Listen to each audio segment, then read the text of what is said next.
Hello everyone, welcome back to my channel. तो आज हम लोग पढ़ेंगे सेल डिवीज़न के बारे में कि सेल डिवीज़न क्या होती है। सेल डिवीज़न बेसिकली प्लांट्स में भी होती है, एनिमल्स में भी होती है। मतलब जो भी लिविंग ऑर्गेनिजम्स है, चाहे वो यूनिसेलुलर है, चाहे वो मल्टी सेलुलर है, उनमें सेल डिवीज़न होती है। तो इस वीडियो में हम लोग पढ़ेंगे कि सेल डिवीज़न क्या है, सेल डिवीज़न के टाइप्स क्या हैं और सेल डिवीज़न की इम्पोर्टेंस क्या है। और उसके बाद हम लोग नेक्स्ट वीडियोस में पढ़ेंगे सेल डिवीज़न के टाइप्स डिटेल में पढ़ेंगे। एक वीडियो में हम लोग पढ़ेंगे माइटोसिस क्या होती है और दूसरी वीडियो में हम लोग पढ़ेंगे मियोसिस क्या होती है। बेसिकली ये वीडियो भी हम लोग डिफरेंट पार्ट्स में बनाएंगे ताकि आपको जो भी टॉपिक्स हैं इसके अंडर सब टॉपिक्स वो सारे एकदम से क्लियर हो जाएँ। ठीक है, तो स्टार्ट करते हैं इस वीडियो को। तो सबसे पहले वीडियो शुरू करने से पहले हम लोग कुछ क्वेश्चंस डिस्कस करते हैं ताकि हम आसानी से समझ सके सेल डिवीज़न होती क्या है और ये किस तरीके से हमारी डेली लाइफ में एक रोल प्ले करती है। तो सबसे पहले हम लोग बात करते हैं एजिंग की, कि हम लोग आम तौर पर देखते हैं कि छोटा बच्चा होता है उसकी स्किन जो है वो बहुत बेबी सॉफ्ट होती है, बट जैसे जैसे हम लोग मैच्योर होने लगते हैं उसी तरीके से हमारी स्किन भी जो है वो मैच्योर होना शुरू हो जाती है। मतलब हम लोग किसी की शक्ल को देख के पता कर लेते हैं ना कि ये 10 साल का है, ये 20 का होगा, ये 30 का होगा, ये 40 का होगा, ये 50 का होगा। मतलब उसकी शक्ल से हम लोग एस्टिमेट लगा लेते हैं कि इसकी इतनी उम्र होगी। तो ऐसा क्या होता है कि हम बचपन में हमारी स्किन जो है वो शक्ल जो है हमारी वो एकदम से बेबी सॉफ्ट होती है और जैसे जैसे हम लोग बूढ़े होना शुरू हो जाते हैं तो हमारी शक्ल भी जो है उसके ऊपर रिंकल्स, पिगमेंटेशन, मतलब हमारी शक्ल एकदम बुढ़ों जैसी दिखने लग जाती है। तो इस चीज़ के पीछे भी सेल डिवीज़न का कारण है।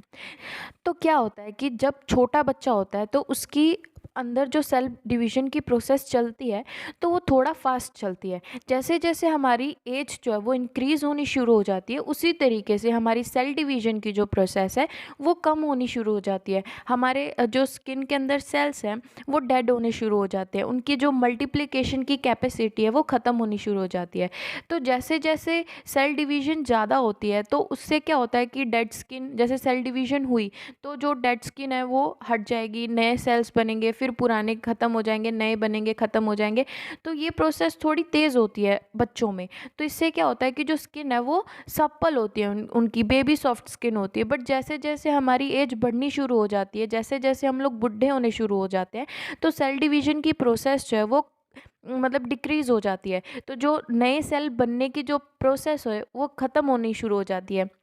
मतलब सेल्स जो मल्टीप्लाई होते हैं वो प्रोसेस धीरे धीरे ख़त्म होनी शुरू हो जाती है। इसीलिए जो डेड स्किन है वो हटती नहीं है, उसके कारण हमारे फेस के ऊपर झुर्रियाँ और जो पिगमेंटेशन, तो ऐसी प्रॉब्लम्स जो है आनी हमारे फेस पे शुरू हो जाती है।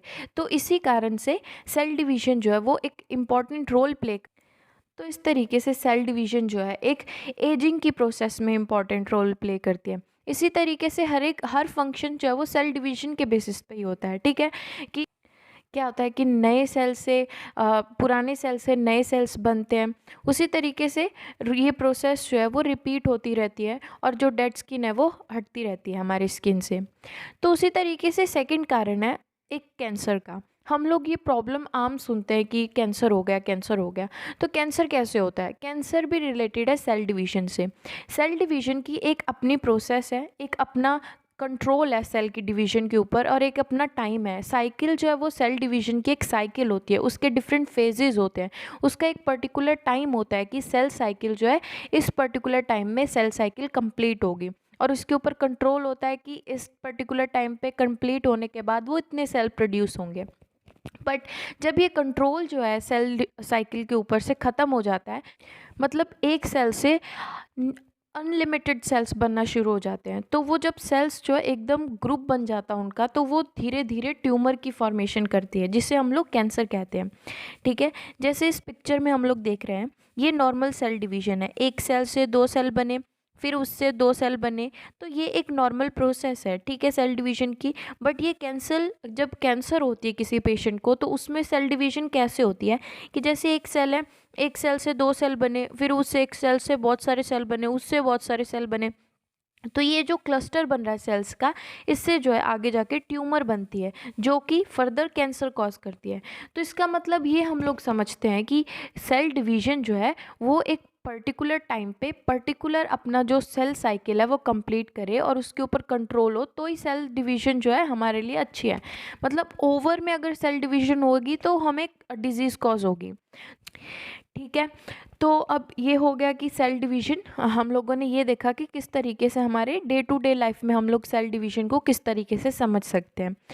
तो अब हम लोग आगे बढ़ने से पहले, सेल डिवीज़न समझने से पहले ये समझते हैं कि सेल क्या होता है। तो बेसिकली जैसे हम लोग जानते हैं कि हमारी पूरी बॉडी जो है सेल से बनी हुई है। हमारे मतलब सिर्फ हमारी नहीं, जितने भी ऑर्गेनिजम्स हैं, लिविंग ऑर्गेनिजम्स हैं, उनमें सब में सेल की फॉर्मेशन से ही उनकी बॉडी बनी हुई है। ठीक है, मतलब पहले सेल बनता है, फिर सेल से पहले सेल बनता है, फिर सेल से टिश्यूज़ बनते हैं, बहुत सारे सेल मिलकर टिश्यूज़ बनाते हैं, फिर टिश्यूज़ से जो वो आगे जाके ऑर्गन बनता है। ठीक है, तो ये होता है सेल। तो ये एक सेल है, स्ट्रक्चर है, बेसिक स्ट्रक्चर सेल का ह्यूमन बॉडी में, कि हमारे अंदर जो सेल्स होते हैं वो इस तरीके के दिखते हैं। ये इसकी आउटर कवरिंग होती है, ये इसके अंदर साइटोप्लाज्म होता है, और ये इसके डिफरेंट डिफरेंट ऑर्गेनल्स होते हैं। ठीक है, इनका खुद का अपना फंक्शन होता है हर एक ऑर्गेनल का। और ये जो सबसे इम्पॉर्टेंट पार्ट होता है ये होता है न्यूक्लियस। यानी कि हर एक सेल के अंदर एक न्यूक्लियस होता है, और न्यूक्लियस के अंदर होता है डीएनए। ठीक है, जो कि एक हेरिटेटरी मटेरियल है। और डीएनए जो है वो कॉइल्ड होता है, ऐसे गोल गोल कॉइल्ड होता है, कंडेंसली कॉइल्ड होके एक क्रोमोसोम बनाता है। ठीक है, ये वीडियो हम लोगों ने ऑलरेडी कवर की हुई है। एक लास्ट वीडियो में हम लोगों ने पढ़ा था कि जीन और एलील्स में क्या डिफरेंस है, तो वहाँ पे हम लोगों ने अच्छे से डिस्कस किया हुआ है कि क्रोमोसोम, जीन्स, एलील्स ये सब क्या होता है। तो ये बेसिक टर्म्स आप वहाँ से देख सकते हो। तो उसके बाद क्या होता है कि जो सेल्स होते हैं वो फर्दर दो टाइप के होते हैं। एक होता है हैप्लॉइड सेल्स और एक होते हैं डिप्लॉइड सेल्स। जैसे मैंने बताया कि क्रोमोसोम की स्ट्रक्चर कुछ इस तरीके से होती है। ठीक है, तो हैप्लॉइड सेल्स में क्या होता है कि एक सेट ऑफ क्रोमोसोम होता है, वन सेट ऑफ क्रोमोसोम। जैसे ये हैप्लॉइड सेल है, यहाँ पे क्रोमोसोम का एक सेट है। ये जो वैसे बेसिकली जो ह्यूमन बॉडी होती है वो डिप्लॉइड सेल से यानी कि ह्यूमन का जो प्लॉइडी लेवल है वो डिप्लॉइड ही है। ठीक है, तो हम लोग देख रहे हैं कि पर फिर भी ह्यूमन में कुछ हैप्लॉइड सेल्स होते हैं, कुछ डिप्लॉइड सेल्स होते हैं। हैप्लॉइड सेल्स क्या होते हैं? हैप्लॉइड सेल्स जो है वो सिर्फ और सिर्फ हमारे जो सेक्सुअल सेल्स होते हैं वो हैप्लॉइड सेल्स होते हैं। पर जो हमारे शरीर के बाकी सेल्स होते हैं, मतलब पूरी बॉडी, जैसे मैंने पहले बताया कि पूरी बॉडी सेल से बनी होती है, तो सिर्फ जो बाकी की बॉडी है वो सारी डिप्लॉइड सेल से बनी होती है। यानी कि उन सेल्स में दो सेट ऑफ क्रोमोसोम्स होते हैं। और जो सिर्फ हमारे जो सेक्स ऑर्गन्स हैं, यानी कि जर्म सेल्स हैं, वो जो है वो सिर्फ हैप्लॉइड सेल से बने होते हैं, यानी कि उनमें वन सेट ऑफ क्रोमोसोम होता है। तो हैप्लॉइड सेल्स को हम लोग एन से डिनोट करते हैं, और डिप्लॉइड सेल्स को हम लोग 2n से डिनोट करते हैं। n का मतलब one set of chromosome, 2n का मतलब टू सेट्स ऑफ क्रोमोसोम। ठीक है, तो हैप्लॉइड सेल जो है वो हमारे जर्म सेल्स में प्रेजेंट होता है, यानी कि गैमेट्स में प्रेजेंट होता है, फीमेल गैमेट्स में और मेल गैमेट सेल्स में, या वहाँ पे सिर्फ हैप्लॉइड सेल्स प्रेजेंट होते हैं। उसके बाद डिप्लॉइड सेल्स की बात करें तो ये 2n से रिप्रेजेंट करते हैं इसे, और यहाँ पे दो सेट्स ऑफ क्रोमोसोम प्रेजेंट होते हैं। ये सारे सोमैटिक सेल्स, यानी कि जो बॉडी के सेल्स होते हैं जितने भी, सिर्फ जर्म सेल्स को छोड़ के, उनमें उन्हें सोमैटिक सेल्स कहते हैं, और उनमें 2n होता है, यानी कि वो डिप्लॉइड सेल्स होते हैं। ठीक है, तो ये बेसिक डिफरेंट है हैप्लॉइड सेल्स का और डिप्लॉइड सेल्स का। तो हम लोग इस स्लाइड में देख सकते हैं हैप्लॉइड सेल और डिप्लॉइड सेल को। जैसे कि ये बाकी के सारे सेल्स जो हैं, ये वाले, ये सब, ये जो है वो सोमैटिक सेल्स हैं। ठीक है, यानी कि ये सब डिप्लॉइड है। बट जो ये वाले सेल्स हैं, यानी कि ये स्पर्म और oocytes, ये जो है ये जर्म सेल्स हैं, और ये जो है ये हैप्लॉइड है। ठीक है, तो ये डिफरेंट है हैप्लॉइड और डिप्लॉइड सेल्स में। अब और डीपली देखें तो ये हम लोग इस पिक्चर से भी समझ सकते हैं, ये जो है हमारे जर्म सेल्स है। ठीक है, ये मेल स्पर्म्स है, ये हैप्लॉइड है, ये और ये एग है, ये भी हैप्लॉइड है। जब ये दोनों मिलेंगे फर्टिलाइजेशन की प्रोसेस के बाद, तो यहाँ पे 2n बनेगा, यानी कि जाइगोट की फॉर्मेशन होगी, तो ये 2n होगा। ये n plus n is equal to 2n, तो ये जाइगोट जो है वो डिप्लॉइड होगा। ठीक है, ये डिफरेंट है हैप्लॉइड में और डिप्लॉइड में।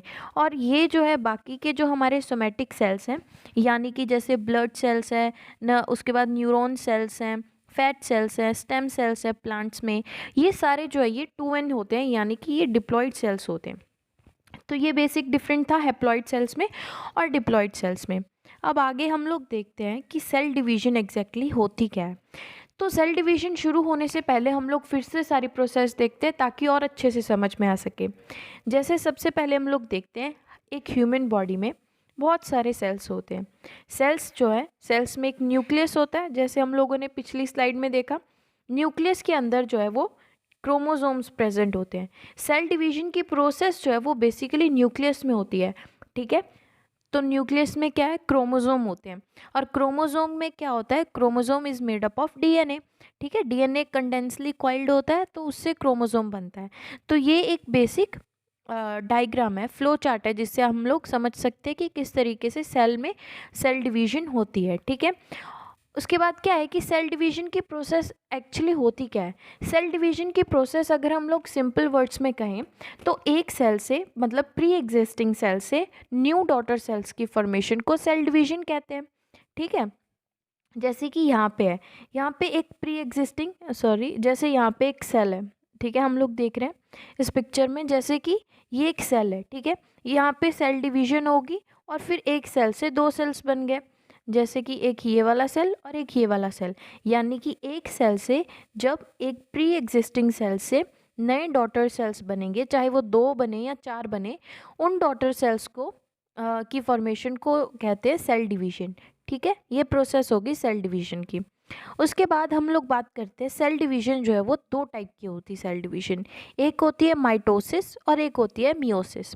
अब फंक्शन, मतलब दोनों में मेन डिफरेंट क्या है, डिफरेंस ये है कि जो माइटोसिस होती है, माइटोसिस प्रोसेस जो होती है सेल डिवीजन की, ये सोमैटिक सेल्स में होती है।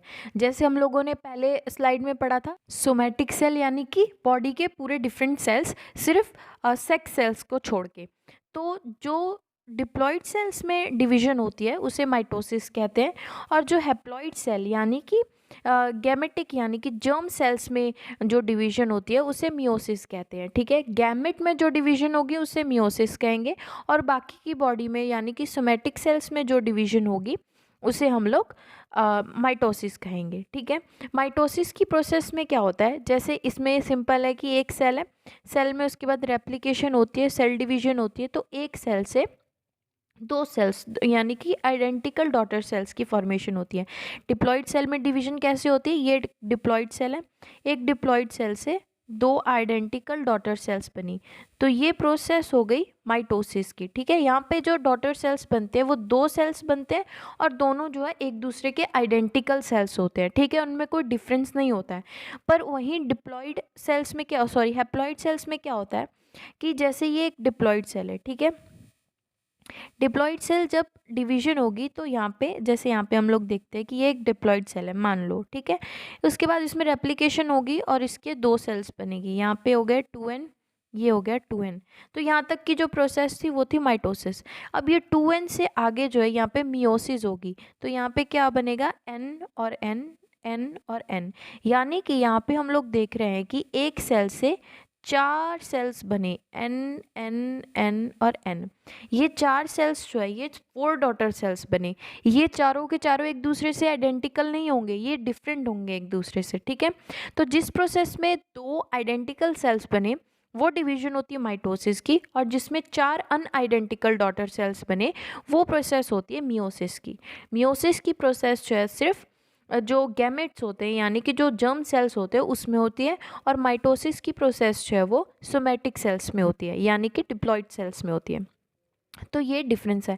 अब जो इसका मेन यानी कि जो इसकी फुल एक्सप्लेनेशन है वो हम लोग नेक्स्ट वीडियो में करेंगे डिटेल वाइज, कि कौन कौन से डिफरेंट स्टेजेस होते हैं साइकिल के। माइटोसिस की जो कंप्लीट साइकिल होती है वो कौन कौन से डिफरेंट फेजेस से कंप्लीट होती है, किस तरीके से क्रोमोसोम की सेपरेशन होती है, वो सारा हम लोग डिटेल डिफरेंट वीडियो बनाएंगे, उसमें पढ़ेंगे। क्योंकि अगर वो सारा प्रोसेस मैं एक ही वीडियो में इंक्लूड कर दूंगी तो आपको कुछ समझ में नहीं आएगा। ये वीडियो हम लोग सिर्फ इसीलिए बना रहे हैं ताकि एक आपको ओवरव्यू हो सके कि सेल डिवीजन की प्रोसेस क्या होती है, कैसे होती है, ठीक है। इन डिटेल हम लोग अभी इस वीडियो में नहीं जा रहे हैं। उसके बाद क्या होता है कि जैसे ये और थोड़ी सी डिटेल में, जैसे यहाँ पे हम लोगों के पास एक सेल है, ठीक है।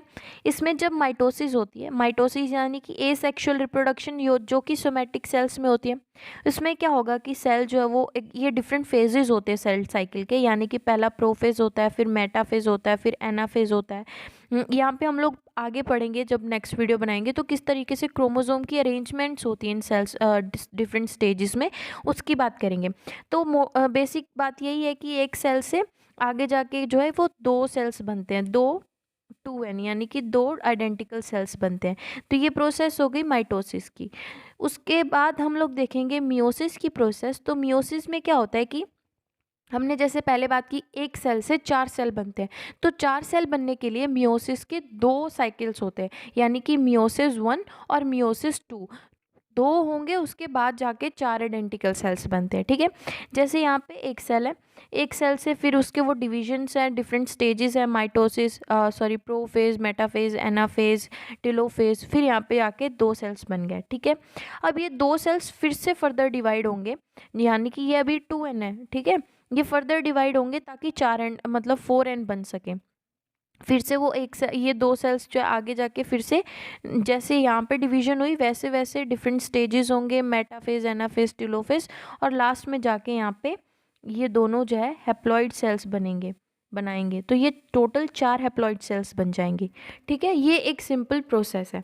यहाँ पे भी जैसे हम लोगों ने देखा, यहाँ पे मियोसिस जो सेक्सुअल रिप्रोडक्शन में होती है और माइटोसिस ए सेक्सुअल में यानी कि सोमैटिक सेल्स में होती है, और जो मियोसिस होती है वो सेक्स सेल्स में यानी कि जर्म सेल्स में होती है, ठीक है।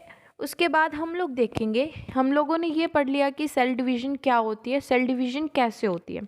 अब हम लोग देखेंगे कि सेल डिवीज़न क्यों इम्पॉर्टेंट है, कि अगर क्या होगा कि अगर सेल डिवीज़न नहीं होगी हमारी बॉडी में, तो सेल डिवीज़न बेसिकली जो 3 इम्पॉर्टेंट फंक्शंस होते हैं हमारी बॉडी में सेल डिवीज़न प्ले करती है, वो क्या क्या होते हैं। एक तो होता है कि सेल डिवीज़न के कारण हमारे ग्रोथ होती है हमारी बॉडी में। सेकंड जो है, सेल डिवीज़न के कारण रिप्रोडक्शन का जो कैपेबिलिटी है वो सेल डिवीज़न के कारण होती है, रिप्रोडक्शन की प्रोसेस। और लास्ट की प्रोसेस होती है रीजेनरेशन, ठीक है। तो हम अब वन बाय वन देखते हैं कि किस तरीके से सेल डिवीज़न ग्रोथ को प्रमोट करती है। तो जैसे हम लोगों ने पहले बात किया, एक सेल होता है, सेल फिर बहुत सारे सेल मिलकर टिश्यूज़ बनाते हैं, टिश्यू मिलकर ऑर्गन बनाते हैं।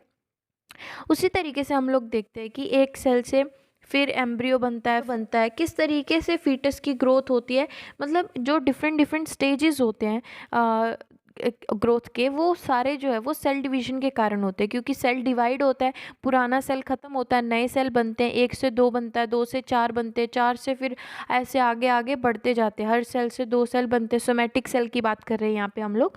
तो इस तरीके से ग्रोथ के लिए रिस्पॉन्सिबल है सेल डिवीज़न। उसके बाद सेकंड अगर हम बात करें रिप्रोडक्शन में सेल डिवीज़न कैसे रोल प्ले करती है, तो जैसे हम लोगों ने बात की थी, ये फीमेल की बात है, कर रहे हैं हम लोग फीमेल रिप्रोडक्शन की, और ये मेल रिप्रोडक्टिव ऑर्गन्स की, ठीक है। तो यहाँ पे क्या होगा, हमारे पास 2n प्रेजेंट है, यहाँ पे हमारे पास 2n है, ठीक है। अब 2n से जो है वो यहाँ पे डिवीज़न होगी, मियोसिस की डिवीज़न होगी और 2n बनेगी, यानी कि ये हैप्लॉइड सेल्स हमारे पास बन गए, 2 हैप्लॉइड सेल्स बने।